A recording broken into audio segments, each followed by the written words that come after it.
Bonjour tout le monde. Dans cette partie, on va voir la notion de champ vectoriel et opérateur. On rappelle ce que ça veut dire un opérateur, les opérateurs connus, c'est-à-dire gradient, divergence, rotationnel, Laplacien. Alors, un champ vectoriel, si on a une partie de Rn, c'est-à-dire R2, avec n égale à 2 ou 3, c'est-à-dire R2 ou R3, et si D est une partie de E, alors un champ vectoriel sur D, c'est une fonction qu'on note généralement par une grande lettre, F, qui associe à chaque vecteur de D un vecteur de Rn, qu'on appelle vecteur n-dimensionnel, c'est-à-dire arrivant, selon le cas ici, soit dans R2, soit dans R3. Autrement dit, voilà, F, elle va de D, qui est une partie de R2, dans R2, ou bien elle va d'une partie de R3, dans R3. Donc, à un vecteur de Rn, associe un vecteur f de x de Rn. Dans le cas où n égale à 1, on note avec une petite lettre petit f, et là, ça s'appelle un champ scalaire. Un champ scalaire, c'est quand il arrive dans R. Bien, donc on va exprimer ceci, cette définition pour le cas n égale à 2, c'est-à-dire quand on est dans le plan, quand on est dans R2. Alors, dans R2, les vecteurs, ce sont des couples. F de x, elle arrive dans R2, c'est encore un couple, mais c'est des fonctions de grand X, c'est-à-dire des fonctions de xy. Donc, on note en couple par P de xy, Q de xy. Ici, c'est écrit P et Q pour alléger les notations. Mais en fait, c'est des fonctions qui dépendent de xy, qui dépendent de grand X. Ou bien qu'on écrit, comme on avait vu dans les rappels sur les notations, qu'on écrit encore sous forme de vecteur avec dans le repère IJ, ou IJ, avec coordonnées P et Q. Et P, elle arrive, elle va de donc P de XY, c'est-à-dire P, elle va de D dans R. À XY associe P de XY. Ici, c'est réel. Ça appartient à R. Et pareil pour Q. Donc ici, on n'a fait que exprimer la définition pour n égale à 2.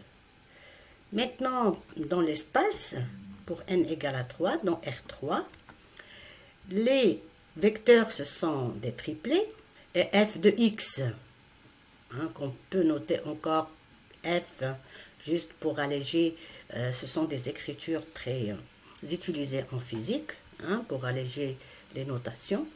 Grand f de x, c'est aussi un triplet, il appartient à R3, mais c'est des fonctions de x, y, z, c'est des fonctions de grand X. C'est-à-dire c'est P de x, y, z, Q de x, y, z, R de x, y, z.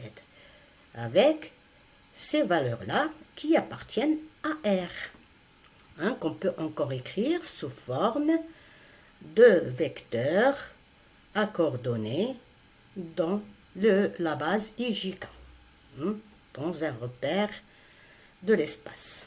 P, elle va de D, à chaque triplet associe un réel, pareil pour Q et pareil pour R. Par exemple, le champ vectoriel qui à x, y, z associe x, y, z, c'est le champ vectoriel position. Et, par exemple, un autre exemple, le champ vectoriel formé qui à x, y, z associe la dérivée de x par rapport au temps, le triplet, dérivée de y par rapport au temps, c'est le champ vectoriel vitesse. Bien, maintenant, on va rappeler les définitions de différents opérateurs classiques. Si on a une fonction scalaire, c'est-à-dire l'ensemble d'arrivée, c'est R. Elle arrive dans R. Alors, le gradient de f, lui, c'est un champ vectoriel qui est défini comme ceci. Le grade de f, c'est un champ vectoriel puisqu'il arrive ici dans R3, hein, dans le cas où on est dans R3, dans l'espace. Donc, c'est la dérivée de f par rapport à x, première coordonnée, dérivée de f par rapport à y, dérivée partielle de f par rapport à z. C'est un triplet. Là, il y a des virgules. Hein. Ce n'est pas des plus, c'est des virgules. C'est un triplet. Hein, là, on écrit plus parce que c'est écrit sous forme de vecteur. Hein. C'est le vecteur de coordonnées. Voilà, la première coordonnée, la deuxième coordonnée selon J et la troisième coordonnée selon K. Donc, F, c'est un champ scalaire. Son gradient, c'est un champ vectoriel. Et en plus, le gradient de f, même si on voit la définition ici, c'est relativement à la base du repère, en fait, elle ne dépend pas de la base orthonormée qu'on choisit. Pour la divergence, si on a un champ vectoriel,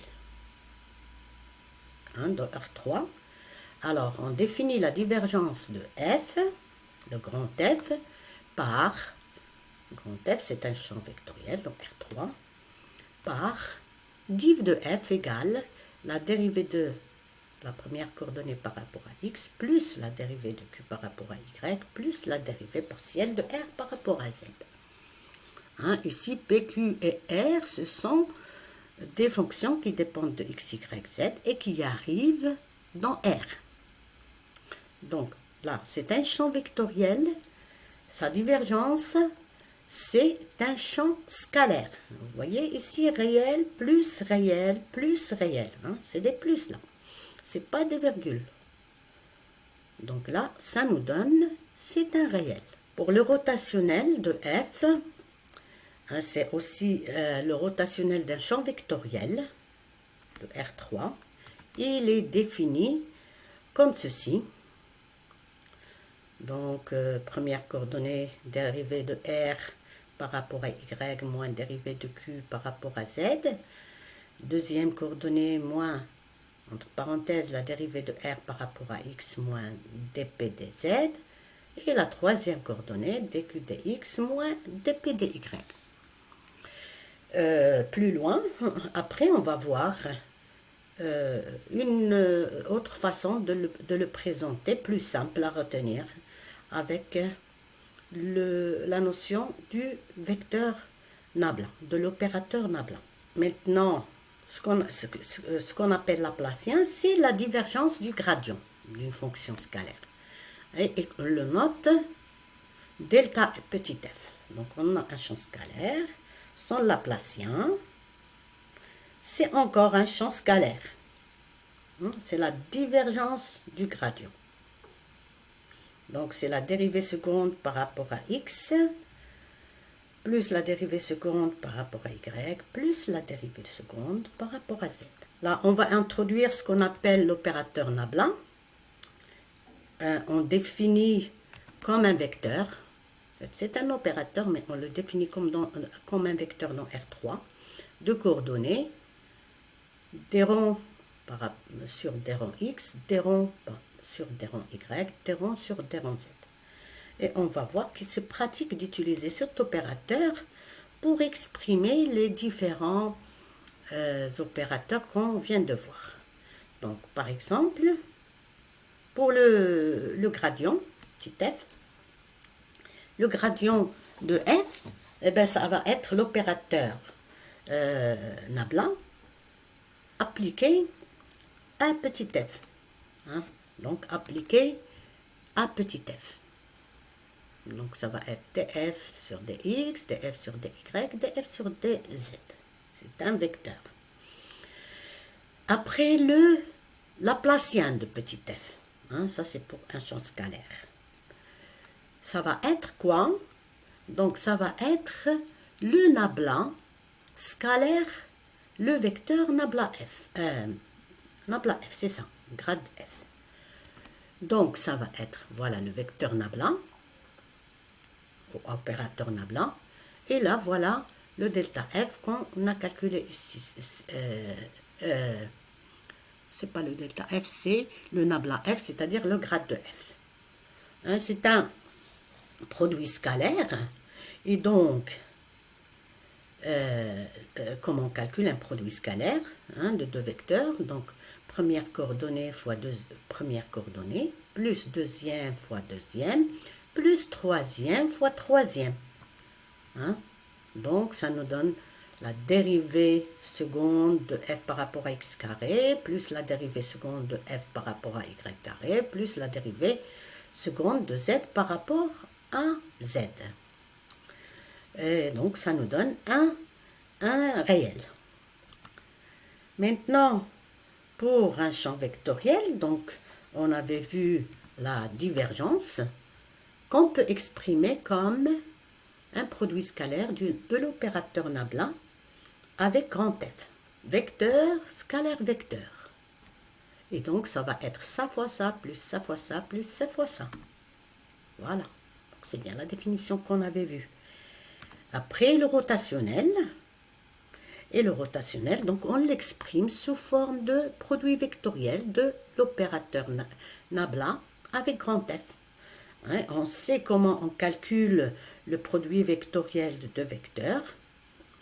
Donc, on pose les éléments de la base, on pose le nabla, et puis on pose le f. Et on calcule ce déterminant. Et donc, ça va être, par rapport à la première coordonnée, c'est plus, on supprime ligne, colonne et ligne où se trouve le i. Donc, ça fait, par rapport à i, ça fait ça fois ça, dr, dy, moins dq, dz. Ça, c'est la première coordonnée. Après, on passe à j. Hein, c'est un déterminant. Donc là, les signes affectés, ça va être plus, moins, plus. Donc là, ça va être un moins. Moins. On supprime ligne et colonne où se trouve le j.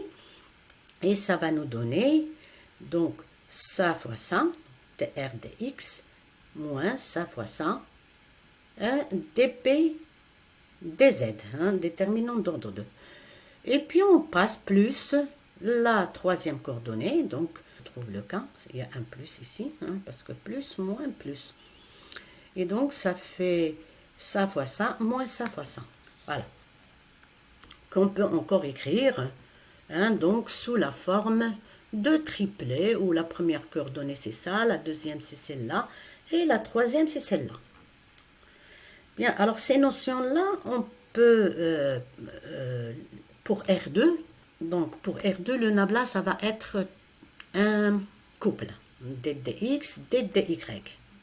On est dans le plan OIJ, F, il arrive dans R2, tout se passe dans le plan OIJ. La divergence de F, ça va être dérivée par rapport à x de p plus dérivée de q par rapport à y. Et le rotationnel, ça va être un vecteur selon K, donc orthogonal au plan OIJ, avec la seule coordonnée, c'est dq, dx moins dérivée partielle de p par rapport à y.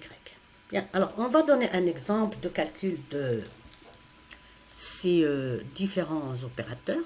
Donc si on prend f de x, y, z, un champ vectoriel dans R3. Donc les vecteurs ici, ce sont des triplets. Associe, donc P de x, y, z, Q de x, y, z et R de x, y, z. Donc on va demander ici de calculer le grade de P, qui est un champ scalaire, et pareil pour Q et R. Et puis on demande de calculer la divergence du champ vectoriel grand F et le rotationnel. Bien, alors, donc on a P de x, y, z, la première coordonnée, elle arrive dans R, c'est un réel, Q de x, y, z égale z, et R de x, y, z égale ceci. Bien, alors pour le grade de P, donc P c'est bien un champ scalaire, son grade, c'est un vecteur, hein, donc c'est un triplet, dp dx, hein, des virgules, c'est pas des plus, des virgules, dp dy, dp dz. Et puis on calcule donc ses dérivés. Donc on a une fonction qui dépend de x, y, z. La dérivée partielle par rapport à x, c'est-à-dire c'est comme si les autres étaient des constantes. Donc c'est comme si on a ici alpha x. Donc c'est quoi la dérivée de alpha x par rapport à x? C'est alpha, c'est-à-dire c'est 2y. Pareil pour la dérivée par rapport à y. C'est comme si les autres, c'est des constantes. Donc c'est comme si on avait alpha y.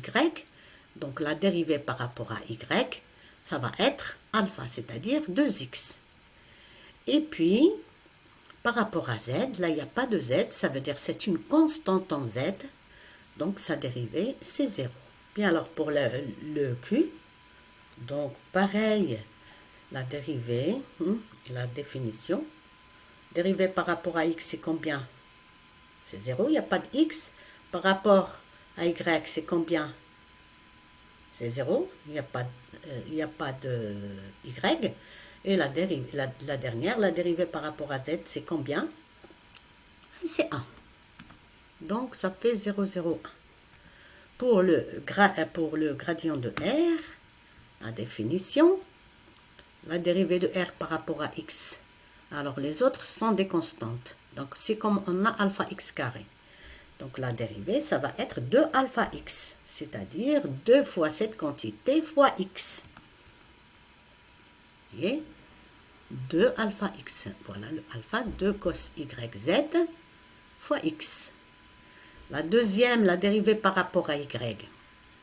Donc ça, c'est une constante et z une constante. Bon, donc la constante multiplicative, elle reste. Si j'ai alpha, quelque chose en y, donc la dérivée, ça va être cette constante, alpha fois la dérivée de la fonction que j'ai. Alors, et c'est quoi la dérivée de ça par rapport à y? Donc, c'est comme si j'ai cos alpha y.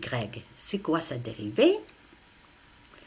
Eh bien, c'est une composée de fonctions, donc ça va être alpha fois la dérivée de cos qui est moins sinus de yz.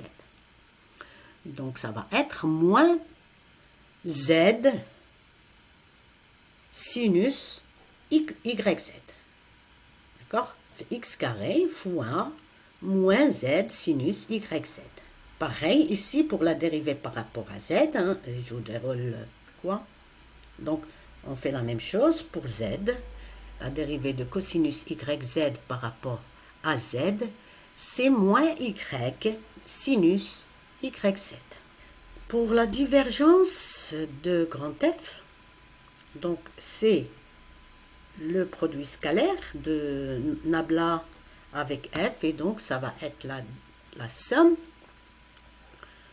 de p par rapport à x et q. Donc c'est des plus. Alors la dérivée de p par rapport à x, c'est 2y, la dérivée de q par rapport à y, c'est 0, et la dérivée de r par rapport à z, c'est moins x carré y sinus yz. Maintenant, pour le calcul de rotationnel, donc on applique la définition avec le produit vectoriel, c'est-à-dire c'est un calcul de déterminant. Les éléments de la base, le nabla et le f.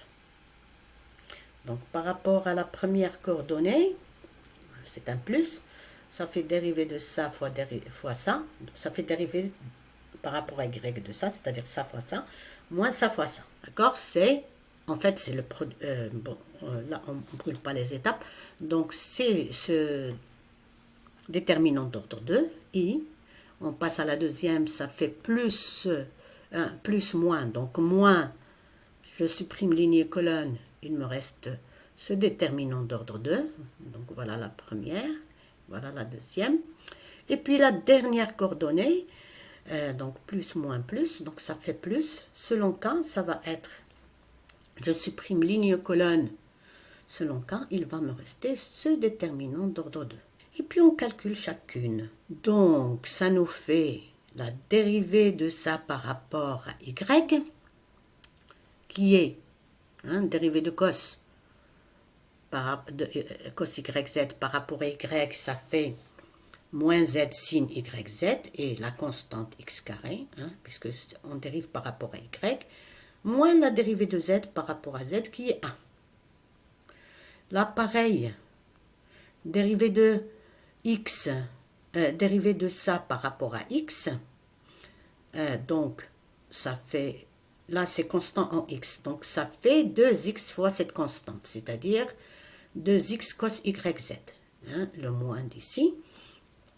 Et puis pour la dernière, selon cas, c'était quoi? C'était ça fois ça, qui est 0, puisque la dérivée de z par rapport à x c'est 0, z, il n'y a pas de x, z c'est constant en x, moins la dérivée de ça par rapport à y, c'est-à-dire ça fait 2x, donc moins 2xk.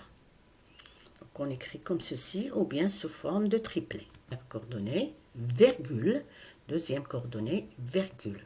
Donc attention à l'écriture. Bien. Donc voilà. Et maintenant, donc, on va passer à la notion de champ vectoriel dérivant d'un potentiel. Donc un champ vectoriel F, il est dit conservateur ou irrotationnel si son rotationnel est nul. Donc si le rotationnel est nul, on l'appelle conservateur.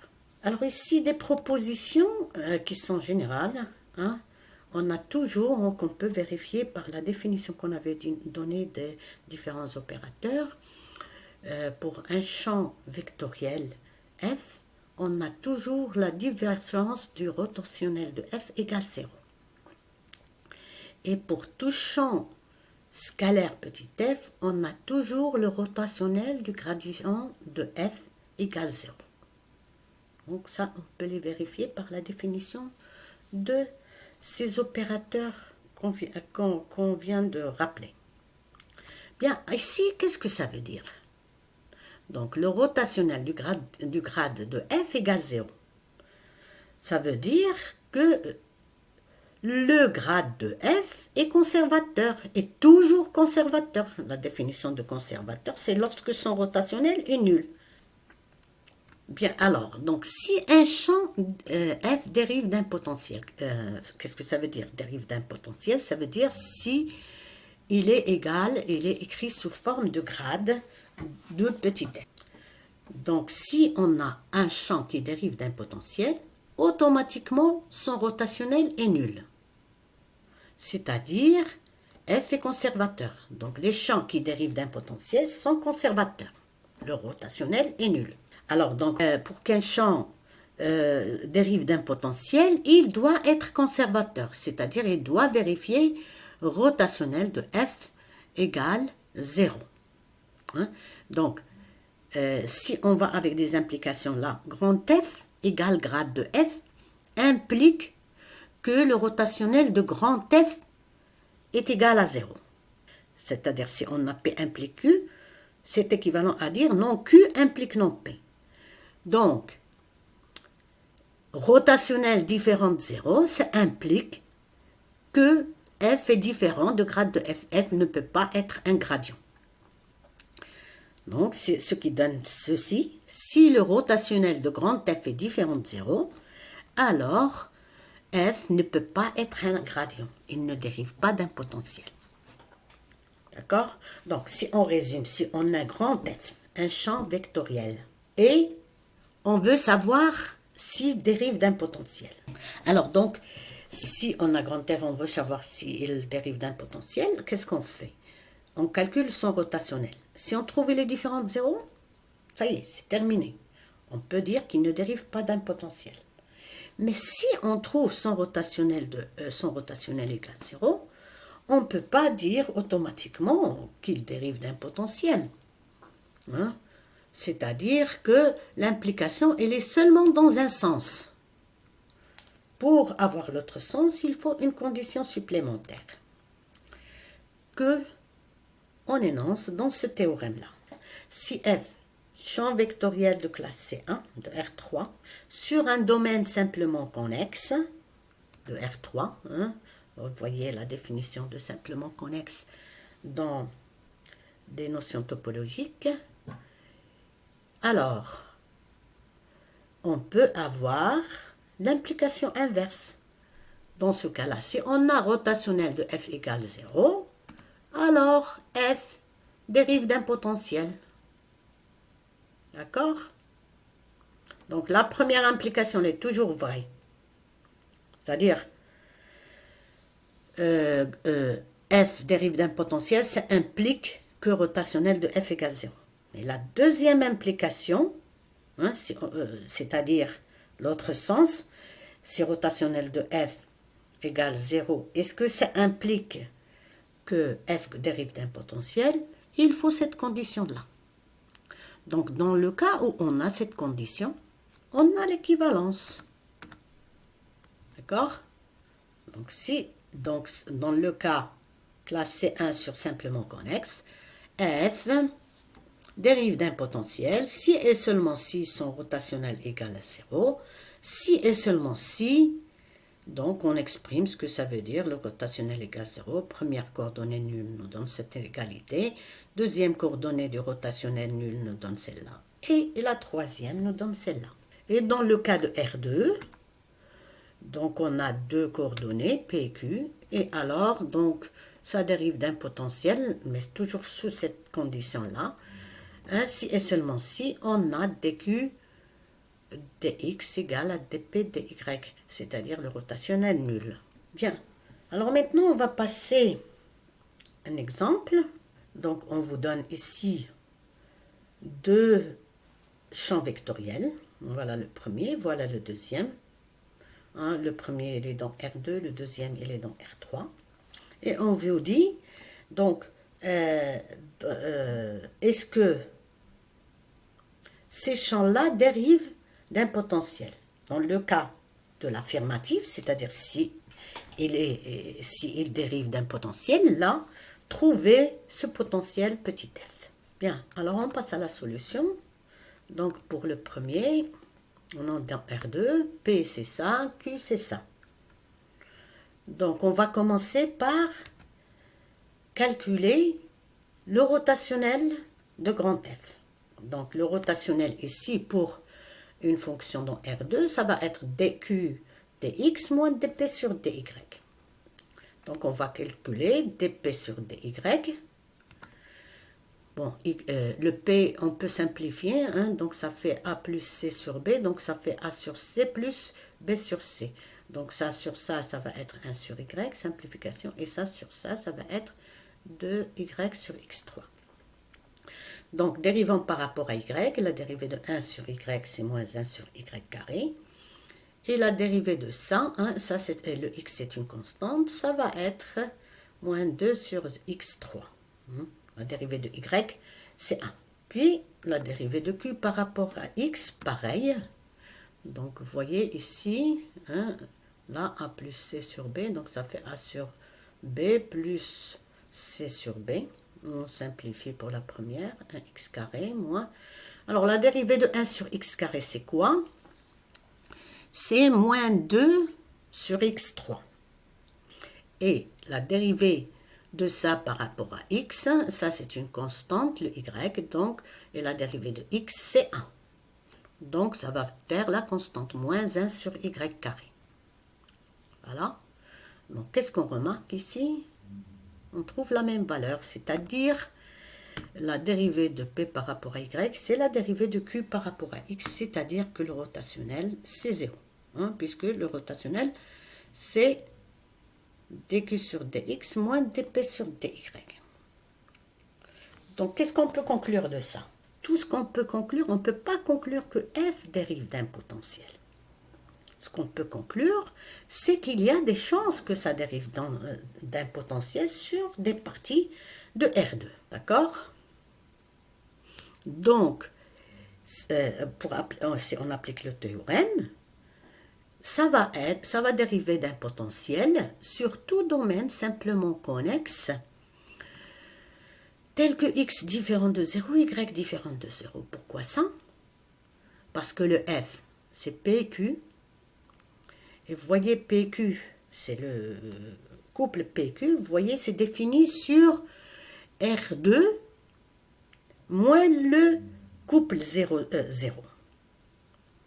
Et les deux fonctions, elles sont de classe C1 sur R2 privé de 0, 0. Tout domaine simplement complexe, connexe, tel que x différent de 0 et y différent de 0. Bien, maintenant, on va chercher ce potentiel dans le cas où grand F dérive d'un potentiel petit f. Donc, on va chercher le petit f. Donc, c'est quoi le petit f tel que grand F soit égal à grade de f? La définition de grade dans R2, dérivé de f par rapport à x, dérivé de f par rapport à y, le couple. On exprime ce que ça veut dire, puisque f, on a grand F. On a grand F. Donc, grand F, c'est PQ. Donc, la première coordonnée égale à P et la deuxième coordonnée est égale à Q. Prenons la première, égalité. Dérivée par rapport à x égale à ceci. Donc, f de xy égale à l'intégrale de cette fonction par rapport à x. Hein? Y est considéré comme une constante ici. Donc, c'est quoi la primitive de 1, puisque ça c'est une constante. Primitive de 1, c'est x. Et là, encore 2y constantes. C'est quoi la primitive de 1 sur x3? C'est de moins 1 sur x3, c'est 1 sur x2. La dérivée de 1 sur x2, c'est moins 2 sur x3. Donc, la primitive de moins 2 sur x3, c'est 1 sur x2. Y, elle est considérée comme une constante. C'est comme si on avait alpha multiplié par ces quantités en x. Plus une constante en x. Donc, une fonction qui dépend de xy et de xy et qui est constante en x, ça veut dire qu'elle ne dépend que de y. Donc, cette constante en x s'écrit comme fonction de y. D'accord? Donc, après, donc, on a utilisé la première. Ça nous a donné ça. Donc, on va remplacer dans la deuxième, en prenant f égale à ceci. Donc, la dérivée de cette partie par rapport à y égale à ça. Quelle est la dérivée de ça par rapport à y? Par rapport à y, donc là, x une constante. La dérivée de 1 sur y, c'est moins 1 sur y carré. Et là, 1 sur x carré constante. La dérivée de y par rapport à y, c'est 1. Donc, il ne reste que la constante. Et la dérivée de ça par rapport à y, c'est la v' de y. D'accord? Égale à cette quantité-là. Bien. Alors, donc, dans cette égalité, on peut simplifier ça avec ça, ça avec ça. Qu'est-ce qui nous reste? Que v' de y égale 0. Donc, v de y égale à quoi? C'est une constante. On a une fonction qui ne dépend que de y. Et sa dérivée est nulle. Ça veut dire que c'est une constante tout court. C'est un réel. Bien, et après, donc, on remplace le v de y par sa valeur, c'est-à-dire c. Donc, enfin, on a f de xy égale x sur y plus y sur x carré plus c. Bien, pour le deuxième exercice, le deuxième exemple, on avait donné f, qu'on avait déjà vu dans les exemples précédents, dont on avait calculé le rotationnel. On avait trouvé que son rotationnel est non nul. Donc là, c'est simple. On conclut directement que le f ne dérive pas d'un potentiel. Donc là, pour l'exemple, pour la deuxième question, hein, si on revient,